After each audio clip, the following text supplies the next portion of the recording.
Bismillahirrahmanirrahim. Assalamualaikum warahmatullahi wabarakatuh. Bertemu lagi dengan saya Angga Nurfardiansa.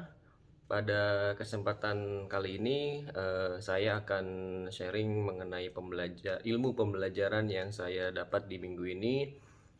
Pada minggu ini saya belajar atau mengulang mengenai precast atau beton pracetak. Nah, perlu kita ketahui bahwa beton telah digunakan sejak berabad-abad silam dan masih menjadi favorit untuk digunakan sebagai bahan atau elemen konstruksi. Beton memiliki kekuatan dan daya tahan yang baik, namun harganya masih cukup terjangkau sehingga menjadi salah satu elemen penting dalam pembangunan. Selain itu, beton dapat digunakan pada berbagai kebutuhan konstruksi seperti konstruksi bangunan, pembuatan jalan, jembatan, rumah, gedung, dan lain sebagainya. Proses pembuatan beton semakin berkembang seiring dengan berjalannya waktu dan teknologi pada bidang konstruksi. Yang awalnya beton hanya dapat dibuat dan dicor langsung di tempat atau beton konvensional, sehingga kemudian muncul beton pracetak. Pada bahasan kali ini, kita akan mengulas lebih jauh mengenai beton pracetak atau precast, keunggulan serta perbedaan pracetak kering dan pracetak basah, dan sedikit mengenai join beton itu sendiri. Oke, apa sih precast itu atau beton tercetak? Sesuai dengan namanya, definisi beton precast adalah beton yang telah dicetak dan dibuat terlebih dahulu di pabrik atau tempat khusus yang terpisah atau tidak jauh dari lokasi konstruksi. Beton ini dibuat berdasarkan cetakan dan ukuran tertentu yang telah menyesuaikan dengan kebutuhan yang ada di lapangan. Bukan hanya itu, beton ini dijaga dan dirawat dengan baik sesuai dengan standar yang berlaku hingga mencapai umur perawatan. Proses perawatan dilakukan bertujuan untuk menjaga kadar air dalam beton supaya kualitasnya tetap terjaga dan mutunya terjamin dengan baik. Proses ini dilakukan dengan berbagai cara, mulai dari penyiraman permukaan beton, pembungkusan dengan kain basah, stem curing, dan handling. Begitu beton sudah mencapai umur perawatan dan siap untuk digunakan, beton ini kemudian dikirim ke lokasi konstruksi untuk diinstal atau untuk dipasang. Nah, poin berikutnya yaitu kelebihan beton precast. Meskipun penggunaannya jauh lebih baru dibandingkan dengan beton konvensional, beton cetak atau precast memiliki berbagai keunggulan yang patut diacungi jempol.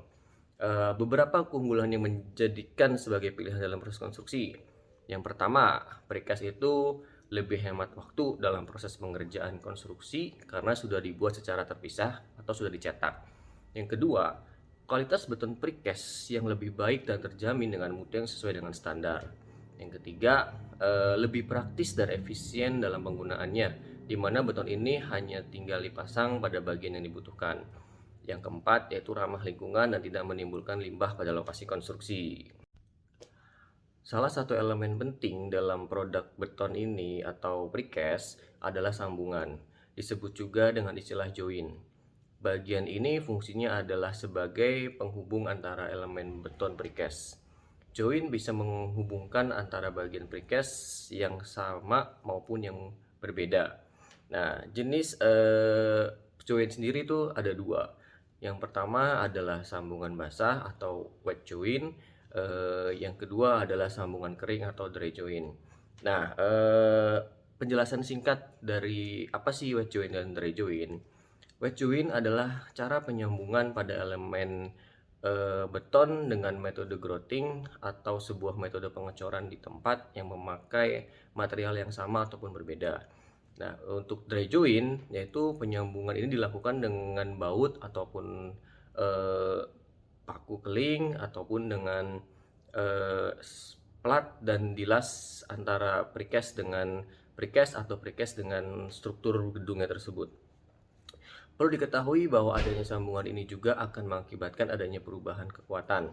Hasilnya adalah akan ada pengaruh pada sistem perilaku struktur pracetak, khususnya adalah dalam merespon gaya statis. Yang berikutnya, tahap pembuatan beton precast dibagi menjadi beberapa tahapan. Sebagai gambaran singkat, inilah tahapan yang dilakukan oleh pabrik untuk menghasilkan beton pracetak atau precast yang terbaik sesuai dengan permintaan. Yang pertama yaitu tahapan desain.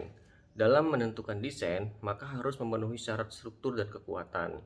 Yang kedua, tahapan produksi, meliputi langkah persiapan, fabrikasi tulangan dan cetakan, langkah penakaran pembuatan beton atau mutu, penuangan cor atau penuangan beton, pemadatan dan finishing serta curing. Yang ketiga yaitu tahap pasca produksi, meliputi handling, penyimpanan, penumpukan, dan pengiriman sehingga sampai ke lokasi proyek. Oke, mungkin cukup sekian pada kesempatan video kali ini. Pada video berikutnya, saya akan coba menjelaskan lebih detail mengenai eh, cetakan, penulangan, mutu yang perlu dipakai di apa namanya di precast atau beton percetak, lalu bagaimana detail join yang eh, dilakukan pada precast tersebut atau di beton pracetak, lalu bagaimana cara pengiriman beton dari pabrik sampai ke set lokasi. Baik, terima kasih banyak untuk perhatian dan waktunya. Mohon maaf jika banyak kekurangan atau ada kesalahan dalam pemilihan kata. Terima kasih. Wassalamualaikum warahmatullahi wabarakatuh.